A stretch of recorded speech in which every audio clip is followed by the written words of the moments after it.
佛光寺位于山西忻州市五台县窦村镇佛光新村东南，始建于北魏时期。相传孝文帝在五台山游玩，无意间看到佛光山上有佛光显现，于是在发现祥瑞之地动工修建佛光寺。我们先从选址角度来看佛光寺。在传统风水理论中，山脉被视为承载生气流注的龙脉。判断一地风水优劣的首要步骤，便是考察其背后的山势，即所谓来龙。佛光寺的选址精准地遵循了这一原则。寺院背依佛光山，佛光山作为五台山脉系中绵延起伏的一支，正是佛光寺的来龙所在。古人认为，山脉如同大地的血脉，承载着天地之气。佛光寺正处于这条龙脉之上，使得其地理位置拥有了源源不断的生气供给。这种选址策略属于风水大蓝图中的乡土长水法和山环水抱法，其核心在于寻找能够藏风得水的理想之地。周围群山形成了一个天然的怀抱，创造出清幽开阔之所。这种环抱式的地形如同一个巨大的天然屏障，有效地抵御了山间的强风，使得寺院能够藏风，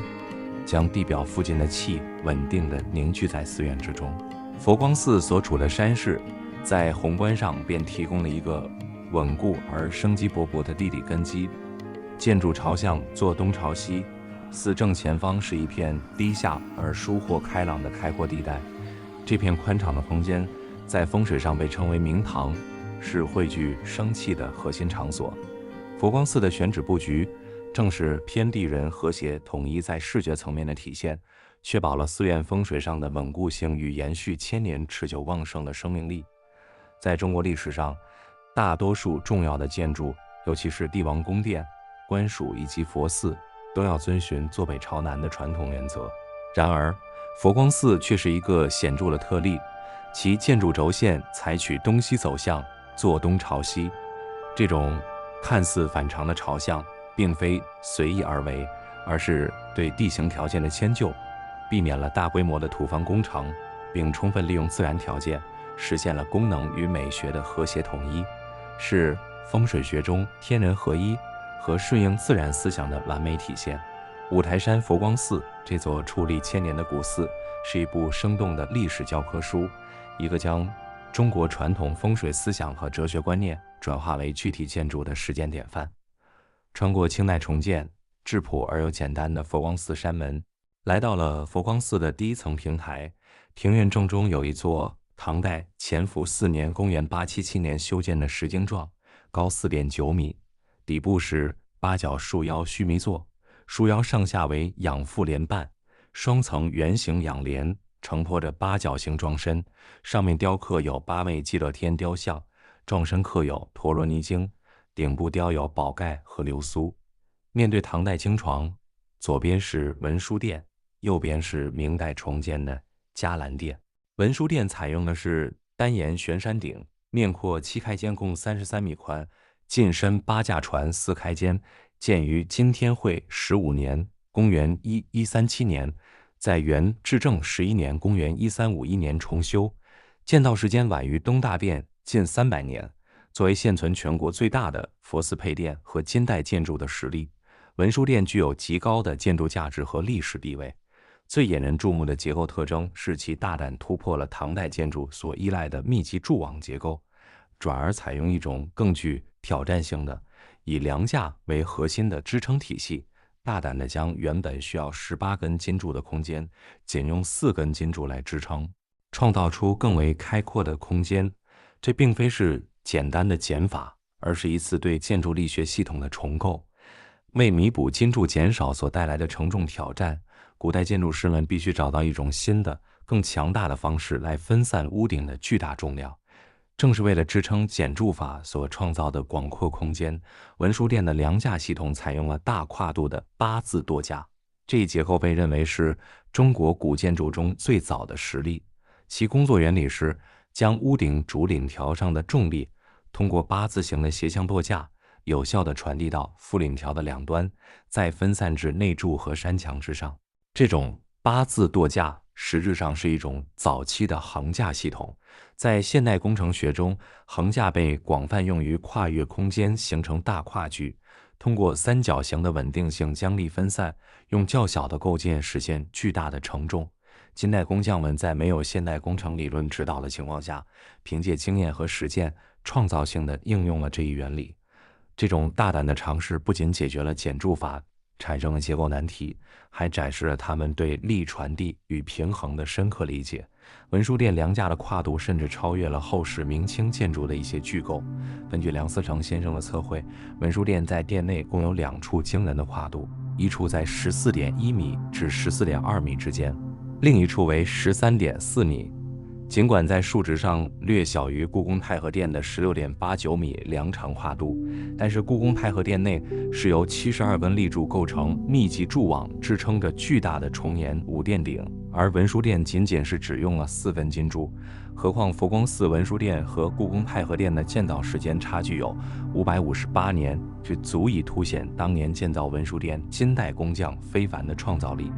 文殊殿的斗拱系统也极其不简单，其柱头铺作为5铺座单邈单下昂，5间铺作为5铺座双邈，这与东大殿复杂而又巨大铺座7铺座双邈双下昂不同，显得更为小巧精致。正是这种不同，揭示了斗拱在结构功能上的演变。唐代，斗拱是承重的核心部件，其巨大的尺度直接用于支撑深远的出檐和屋顶重量，是建筑宏伟气势的直接来源。而在文殊殿，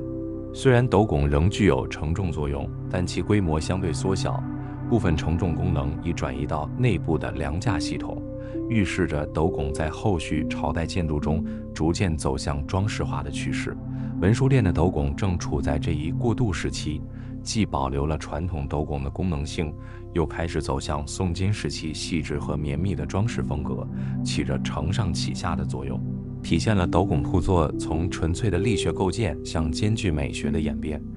殿中心是一个长5米、宽4米、高近1米的佛坛，供奉七青狮的文殊菩萨，两旁为胁侍菩萨。这组塑像被称为文殊七尊像，是中国现存最早的文殊七尊像之一。主尊文殊菩萨像通高4米，面相丰润，神态静穆，半跏趺坐于狮背之上，手持如意，双眼俯视下界，象征着以智慧关照众生，自在无碍。其坐骑雄狮，张口称目，做吼啸行进状，姿态雄健有力，这正是文殊菩萨无畏狮子吼的威严具象化的体现。这种组合与敦煌壁画中流行的新文殊样图式相吻合。最引人入胜之处在于其复杂的随从配置，每一尊塑像都蕴含着深刻的佛教典故与跨文化交流的历史。其中位于雄狮侧的千狮人，挺胸跨步，神色专注于御狮，形象生动传神。这位千狮人即为来自西域的虔诚佛教徒于田王。于田王作为佛教供养人的形象，在敦煌莫高窟的壁画中已有体现，表明文殊信仰在当时已深入传播，并融合了中亚的文化元素。组像中还包含另一组重要人物，来自印度的僧人佛陀波利与文殊菩萨化身的文殊老人。根据宋高僧传的记载，佛陀波利远涉流沙来到五台山朝圣，在此遇到一位文殊菩萨化身的老翁。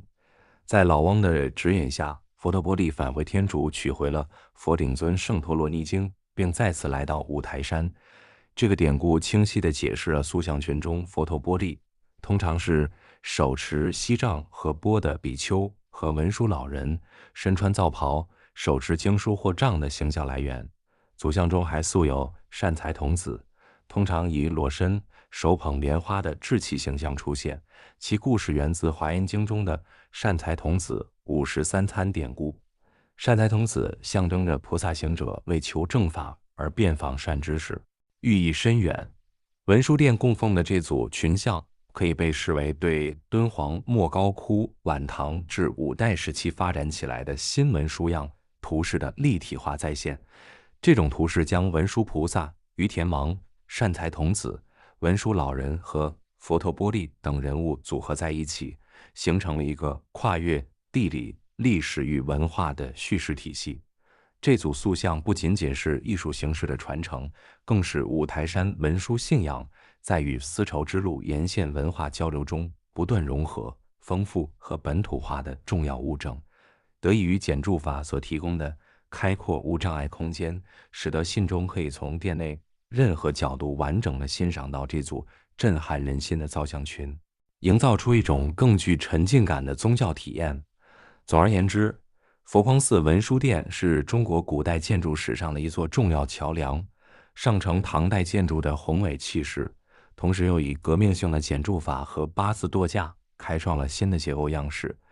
代表了从追求形制巨大和材料雄壮，向追求空间效率和结构精巧的演变。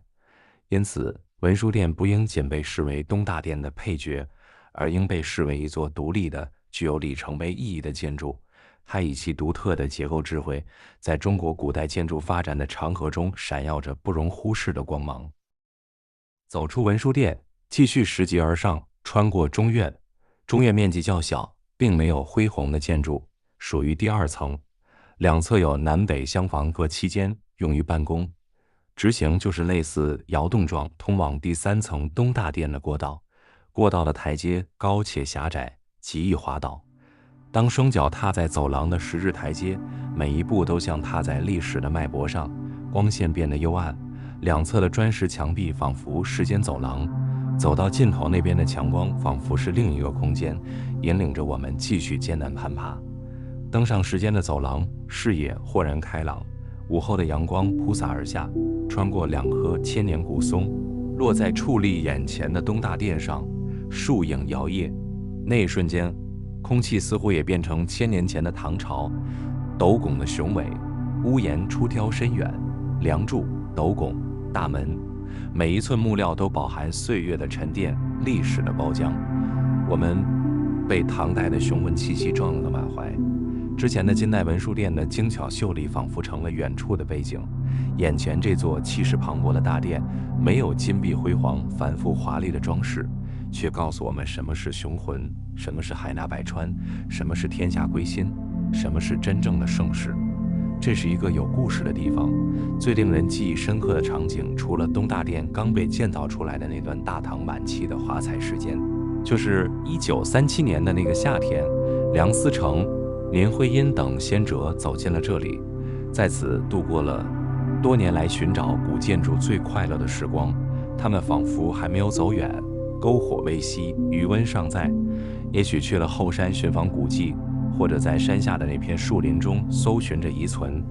1937年以前，林徽因和梁思成已经考察了中国大地上数百座古代建筑，但都没有发现真正的唐代木构建筑。难道正如日本学者所说，中国土地上不会有唐代木构建筑的留存吗？转机来得很突然，某天他们偶然发现法国汉学家伯希所著的《敦煌石窟图录》中有张五台山佛光寺壁画的图片，上面清晰地标注了大佛光之寺。惊喜中，他们立即准备前往五台山实地考察。当看见佛光寺东大殿时，第一感觉就是这座建筑极古。他们根据营造法式对东大殿结构进行了详细测量和分析。东大殿的斗拱比任何已知时代的建筑斗拱都要庞大，符合典籍中对唐代建筑的描述。大殿檐角出檐深远，与日本奈良时期的建筑风格非常相似。佛光寺东大殿整个建筑简洁有力，所用木材粗壮，没有后世建筑中频繁出现的繁琐华丽的装饰。最关键、最重要的物证是经床和题记。在通往东大殿的平台上，他们发现刻有“女弟子佛殿主宁公寓”和唐大中11年字样的经床。经床上的年代题记提供了明确的建造时间。在殿内的实地测量中，远视眼的林徽因发现多处清晰的墨书题记，其中有处提及“佛殿主弟子宁公寓”字样。这2处关键题记相互印证，从而锁定东大殿的唐代身份。